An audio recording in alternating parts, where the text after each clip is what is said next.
me impulsionando para que nós pudéssemos chegar a um patamar de explanação que viesse trazer a realidade dos fatos àqueles magistrados e órgãos do Ministério Público que estavam ali com capacidade e poder de decidir sobre a nossa situação. Esse é um ponto importante para todos nós. Em segundo lugar, dizer para cada um de vocês que o juízo foi feito ontem.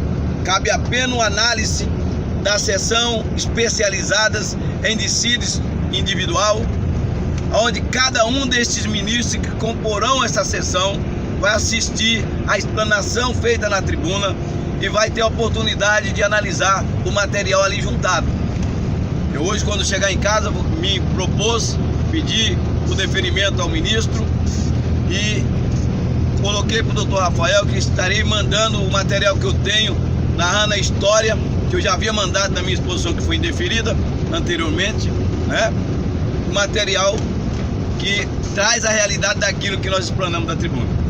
Isso é importante, porque além dele ouvir o áudio, ele vai ouvir as provas do que a gente falou.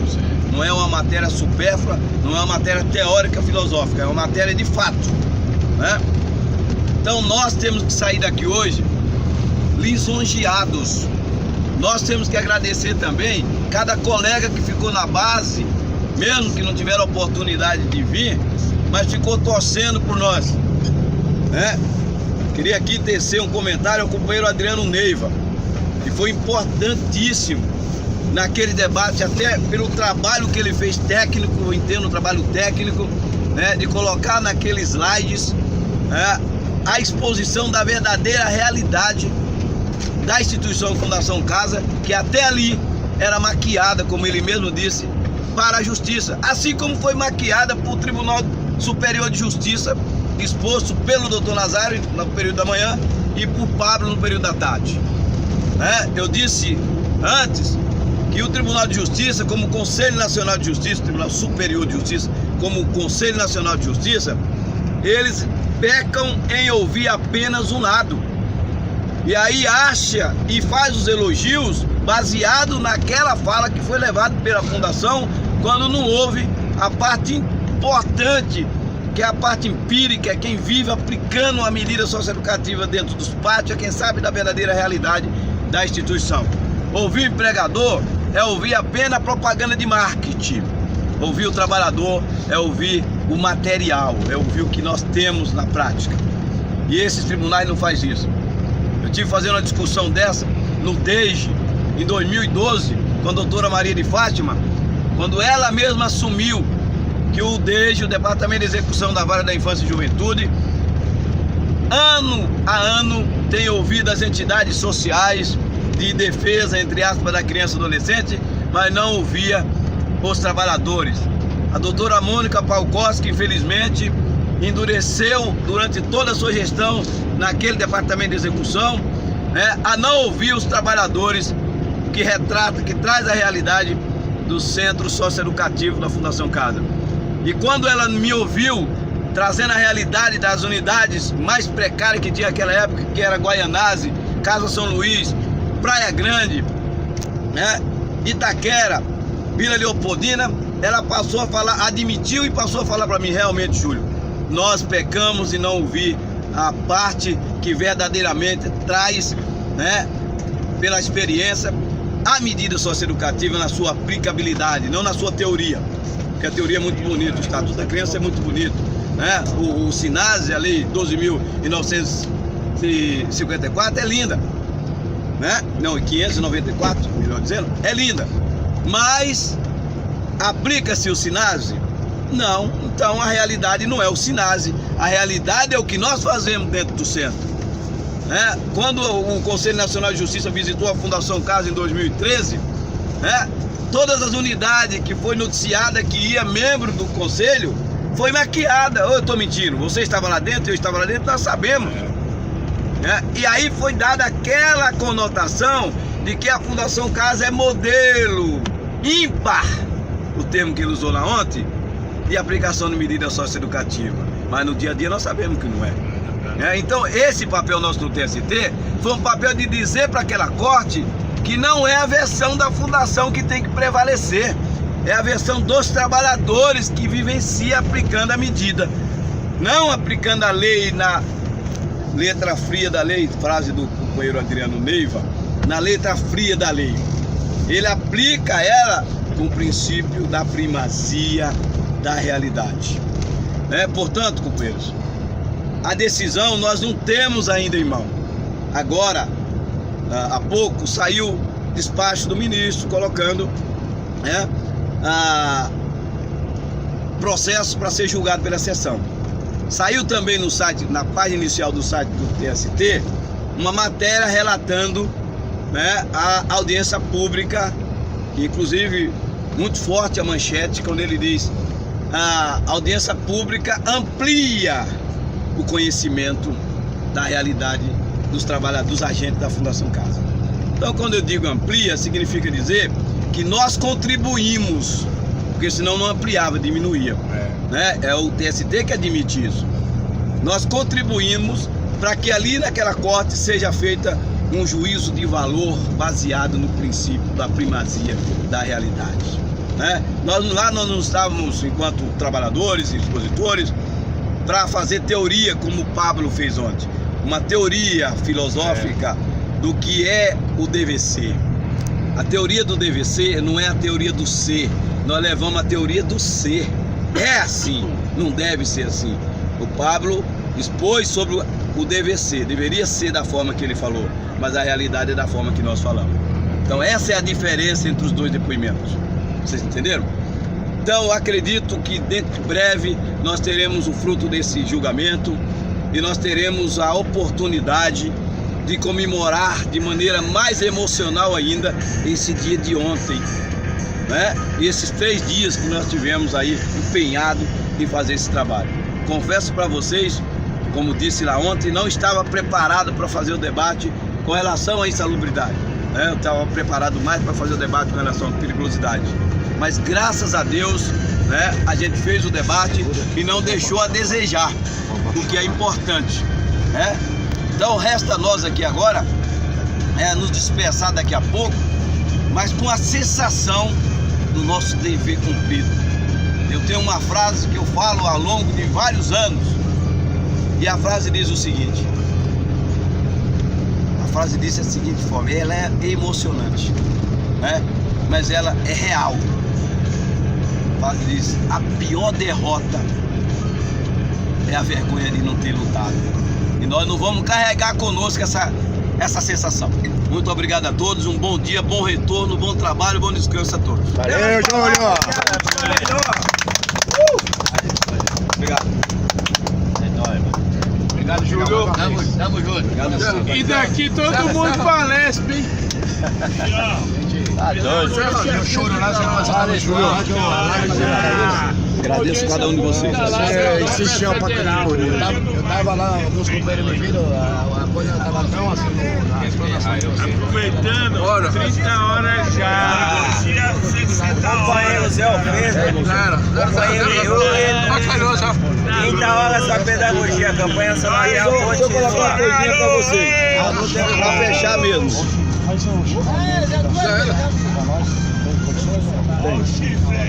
Só quero colocar uma coisinha para vocês com relação ainda à audiência pública. Os senhores e as senhoras vão receber nos seus e-mails de inscrição um certificado de participação dessa audiência, como expositor ou como participante. Eles chegarão no e-mail de vocês, porque vocês fizeram a inscrição, certificado do TST, assinado pelo ministro Hugo Chávez, constando a presença de vocês neste momento histórico da categoria. Isso eu acho que é muito importante, devemos guardar com zelo. O alemão está me pedindo aqui para fazer uma breve explanação com relação à questão do SUSP, Sistema Único de Segurança Pública Nacional. Vai ter um evento que está sendo anunciado aqui pelo sindicato. Eu acho que é importante os trabalhadores que quiserem participar para não deixar se levar pelas conversas que vêm pelas redes sociais, porque nem sempre as conversas que vêm pelas redes sociais elas são integralmente corretas. Por que elas não são? Porque nossos colegas de trabalho, eles não têm a obrigação de tecnicamente conhecer das diversas realidades atinentes à categoria. Então a gente precisa participar mais efetivamente para poder estar apto a esclarecer para o colega e auxiliar aos demais membros da categoria do que se refere àquele determinado tema. Então, o que é a SUSP? A SUSP, através do projeto de lei 3734, ele trouxe, e agora a lei já sancionada pelo presidente da República, a 13.475 de 2018, né? Então, ela trouxe lá no seu artigo 9º um rol de profissionais que estão atrelados ao artigo 144 da Constituição Federal. E o que diz este artigo 144 e transposto para a lei do SUSP atual? Ele diz que aqueles profissionais terão poderes de polícia e terão direitos à aposentadoria especial, terão direitos à capacitação na área de defesa de polícia, terão direito a uma quantidade de munição para fazer treinamento de tiro ao alvo, terão direito à arma fornecida pelo Estado, o porte fornecido pelo Estado, tá? Enfim, inúmeros benefícios, enquadramento em planos de carreiras, enfim. Mas isso é o artigo 9º no seu caput, na sua cabeça do artigo, traduzindo para o português coloquial. O caput é a cabeça do artigo. Nós, quando entramos na SUSP, antes da votação na Câmara Federal, estávamos no rol do artigo 9º desta lei. Por recomendação do presidente da República ao deputado Rodrigo Maia, presidente da Câmara Federal, né, e ao relator do projeto de lei, foi retirado o termo agente socioeducativo ou de segurança socioeducativo do caput do artigo 9º. Aonde a gente ficou? Em nenhum lugar. O agente de apoio socioeducativo, o profissional, saiu fora quando saiu do artigo do caput do artigo 9º. E no inciso 9º do mesmo artigo, no inciso 9º do parágrafo 2º do artigo 9, foi criado os órgãos que integravam ao Sistema Único de Segurança Pública para efeito de informação, cadastramento para efeito de informação. E lá no inciso 9º, entre esses órgãos relatados no parágrafo 2º, foi colocado o termo, né, órgão socioeducativo. Só o órgão, não o agente, não o profissional. Portanto, a lei como ela estava aprovada pela Câmara, aprovada também pelo Senado Federal, e foi esse o discurso que eu estou fazendo aqui, feito, se vocês assistiram ao vivo, através do Senado Federal, foi o discurso feito pelo senador, né, que fez o debate, esclarecendo até pelas posições contrárias que tinha lá dentro, dizendo que não estava dando o poder de polícia ao agente e que não estava mudando a autonomia do sistema socioeducativo. Estava apenas incluindo o sistema socioeducativo para efeito de troca de informação, tá? E assim foi aprovado no Senado Federal.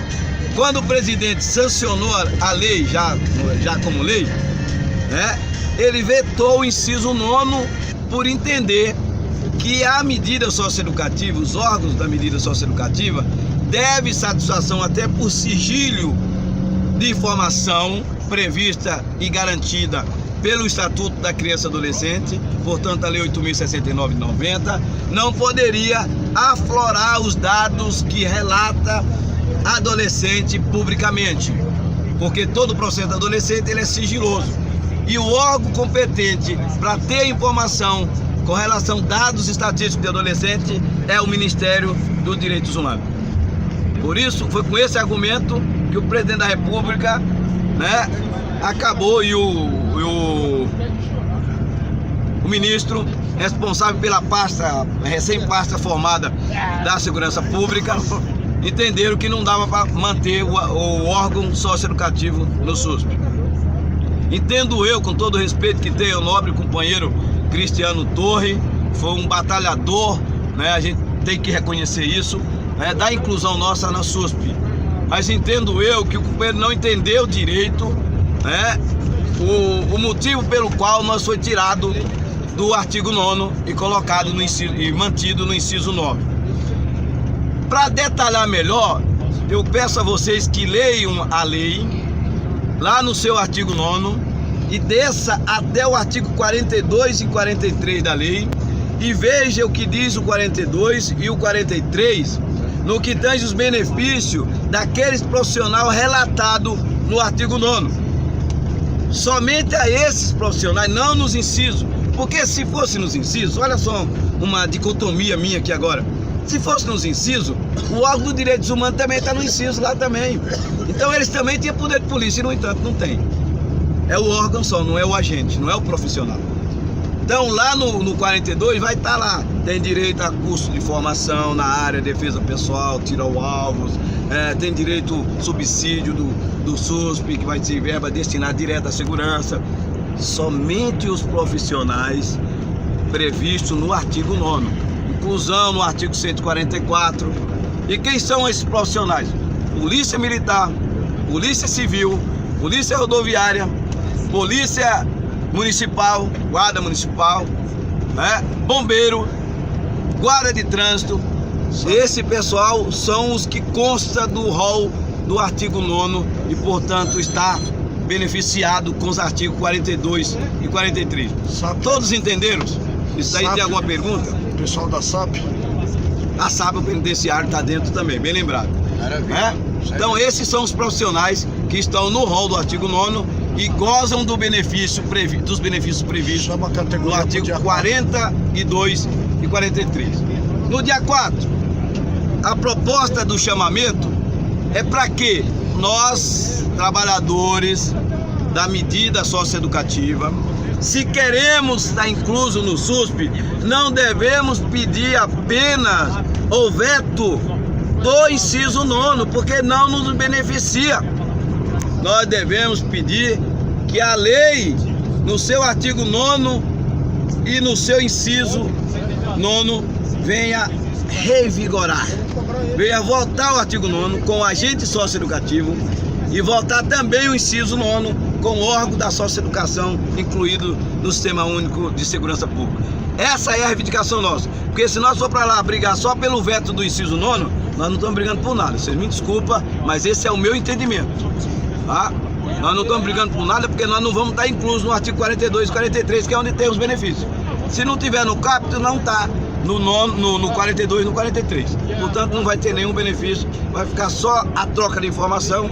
Vamos dizer que ele revogue o veto, a Câmara Federal e o Senado consigam revogar o veto, né? E aí vai voltar o sistema socioeducativo, só o órgão, dentro do Sistema Único de Segurança Pública. Não nos beneficia em nada, tá bom? Vocês entenderam? Maravilha, Chico. Tem alguma dúvida com relação a esse ponto, não? A dúvida é só reforçando, né, que eu estava conversando com o pessoal das agências, para reforçar a importância do pessoal na mobilização do dia 4. Isso. Porque sem luta igual essa que nós estamos constatando aqui, não preciso nem esticar mais da conversa, que o Júlio Alves expôs com propriedade lá, é uma vitória nossa coletiva, mas todos sabem da questão do sacrifício, daqueles que não têm um conhecimento jurídico, mas tem um apoio, né, na base, um apoio aqui no ônibus, enfim, saber das realidades da nossa necessidade. Adriano Neiva, não canso de tecer elogios, porque todos sabem, infelizmente a categoria, alguns olham com outras divergências, mas nessa hora é luta coletiva. Somos únicos, não tem chapa de sindicato, não tem oposição, não tem situação, é isso que eu prego. Aquilo que é de bem para a categoria, a gente vai aplicar sempre na sua essência, ou seja, é a vitória coletiva sempre. Agradeço mais uma vez ao Júlio, Adriano Neiva, os advogados, doutor Rafael, tem os outros advogados que me falhou o nome aqui agora, mas foram brilhantes lá na teoria, na prática também na defesa dos nossos direitos. E a brilhante lá, aquela engenheira do trabalho que o Júlio já provocou. Enfim, Dia 4 estamos aí, faz parte da nossa luta. Valeu, categoria. Parabéns a todos. É isso. Muito bem!